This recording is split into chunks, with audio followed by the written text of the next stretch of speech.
নমস্কার বন্ধুরা, podcasting blog চ্যানেলের আরেকটি নতুন ভিডিওতে আপনাদের স্বাগত জানাই। তো বন্ধুরা, ইনকা গাঁদা গাছে কুড়ি আসাকালীন কয়েকটি পরিচর্যা এবং আপনার গাছে কুড়ি আসাকালীন কী সার দিলে গাছে প্রচুর পরিমাণে ফুল ফুটবে এবং গাছ আরও ঝোপালো হবে। তো বন্ধুরা, আপনাদের কাছে একটি অনুরোধ, যারা চ্যানেলে নতুন আছেন তো চ্যানেলটি অবশ্যই সাবস্ক্রাইব করে আমার পাশে থাকবেন। তো বন্ধুরা, আপনারা যারা টবে গাছ লাগিয়েছেন তো আপনাদের এই কাজটি করতে হবে। গাছটিকে ডাইরেক্ট সানলাইটে রাখতে হবে, যেখানে সকাল থেকে শুরু করে বিকেল অবধি যেন সূর্যের আলো পায়। তো বন্ধুরা, এর আগে আমি একটি তরল সার তৈরি করে আমার গাছে দিয়েছিলাম। যারা ভিডিওটি দেখেননি তারা ভিডিওটি দেখে আসতে পারেন, চ্যানেলে ভিডিওটা দেওয়া আছে এবং সেটি দেওয়ার ফলে আমার গাছে গ্রোথ কত সুন্দর হয়েছে দেখতেই পাচ্ছেন। তো বন্ধুরা, যাদের গাছের সাইজ আমার গাছের মতো কিংবা আমার গাছের থেকেও ছোট, তারা সপ্তাহে একবার করে খোল পচানো জল গাছে নিয়মিত দিয়ে আসবেন। এবং বন্ধুরা, আপনারা 15 দিন অন্তর অন্তর গাছে নিম তেল কিংবা যে কোনো রকম ফাঙ্গিসাইড গাছে স্প্রে করবেন। এই ফাঙ্গিসাইড কিংবা নিম তেল আপনার গাছে দিলে আপনার গাছে কোনো রকম রোগ পোকার আক্রমণ হবে না এবং আপনার গাছ সতেজ ও সুন্দর থাকবে।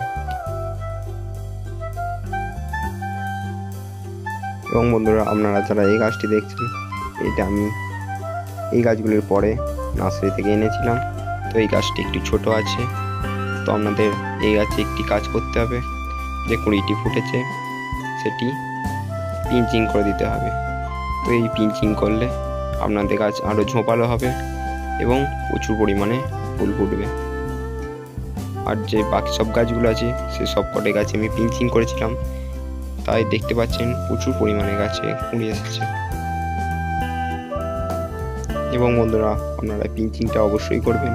এই পিঞ্চিং করার ফলে গাছ প্রচুর ঝোপালো হবে এবং প্রত্যেকটি ডাল ফুলে ভরে যাবে। এবং বন্ধুরা, আপনারা কাঁচিতে করে গাছের মেন ডগাটা কেটে দিলেই হবে। তো তাহলে গাছে প্রচুর পরিমাণে শাখা পোশাকা বেরোবে এবং আপনাদের গাছে যত শাখা পোশাকা হবে তত পরিমাণেই গাছে ফুল হবে। এবং বন্ধুরা, পিঞ্চিং না করলে গাছে অল্প পরিমাণে ফুল ফুটবে। এবং বন্ধুরা, আমার এই গাছগুলিতে পিঞ্চিং করার ফলে গাছে কি পরিমাণে কুঁড়ি ফুটেছে তা আপনারা দেখতেই পাচ্ছেন। একেবারে কুঁড়িতে গাছ ভরে গিয়েছে। এবং বন্ধুরা, আপনাদের আরেকটি কাজ করতে হবে। তো গোড়ার দিকে পাতাগুলি হলুদ হয়ে গেলে সেগুলি ছিঁড়ে ফেলে দেবেন। বন্ধুরা, এটি যেটা আপনারা প্লেটে দেখছেন এটি হলো ইউরিয়া এবং 10-26-26।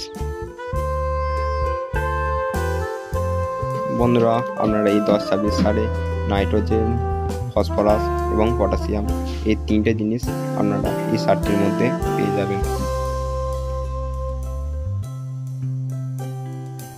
বন্ধুরা, এই 10-26 সারের মূল কাজ হলো এটি গাছের ফুল ফলের সাইজ বাড়ায় এবং গাছের গ্রোথকে দীর্ঘদিন ধরে রাখে।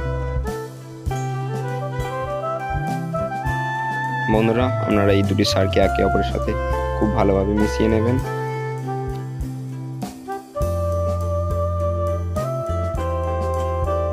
বন্ধুরা, এই সারটি আমি একে অপরের সাথে খুব ভালো করে মিশিয়ে নিয়েছি এবং এই সারটি খুবই অল্প পরিমাণে আপনার গাছে দেবেন।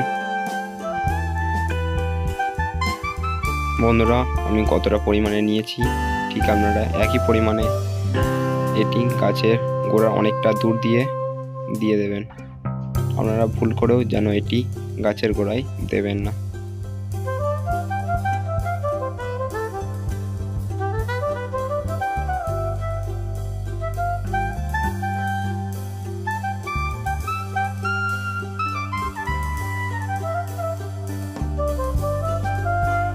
এরপর বন্ধুরা, ঠিক একই পরিমাণে আমি সবকটি গাছে দিয়ে দেবো। এবং আপনারা এই সারটি দেওয়ার সময় খেয়াল রাখবেন যেন এটি আপনার গাছের পাতায় না পড়ে এবং পাতায় লাগলেও সেটি জল দিয়ে ধুয়ে দেবেন।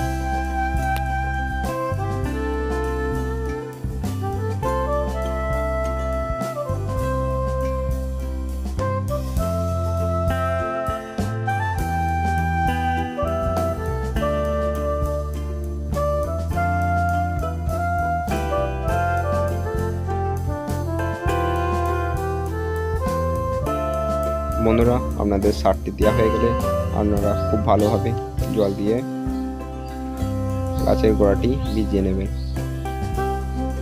দেখতেই পাচ্ছেন আমি জল দিয়ে পুরো গাছটিকে ভিজিয়ে নিচ্ছি।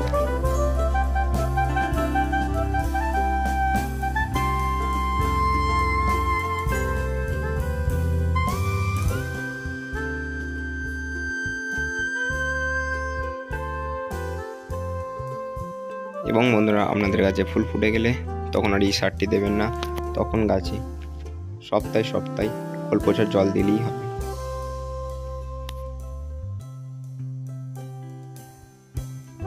বন্ধুরা আমার গাছে জল দেওয়া হয়ে গিয়েছে, দেখতেই পাচ্ছেন গাছগুলিকে আমি পুরো স্প্রে করে ভালোভাবে ভিজিয়ে নিয়েছি। তো আপনারা এই সারটি দেওয়ার ফলে দেখবেন যে আপনাদের ফুলের সাইজ দ্বিগুণ হয়ে যাবে এবং গাছ আরও ঝোপালো হয়ে উঠবে।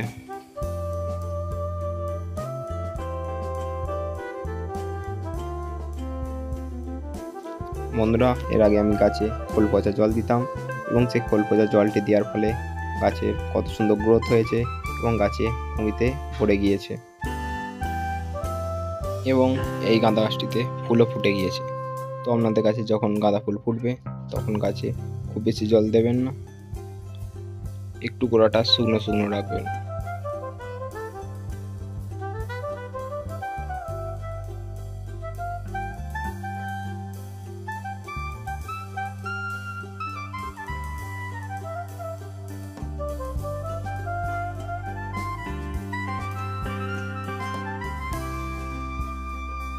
এবং এই সারটি দেওয়ার ফলে দেখবেন আপনাদের গাছে ফুলে ভরে যাবে।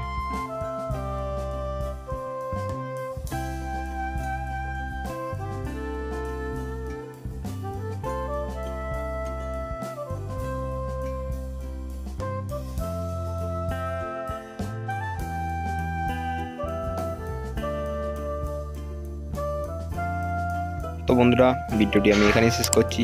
যদি ভিডিওটি ভালো লাগে লাইক করবেন, কমেন্ট করে জানাবেন কেমন হলো এবং এরকম নিত্য নতুন ভিডিও পেতে আমার চ্যানেলটি অবশ্যই সাবস্ক্রাইব করে রাখবেন। তো দেখা হচ্ছে অন্য কোনো ভিডিও নিয়ে।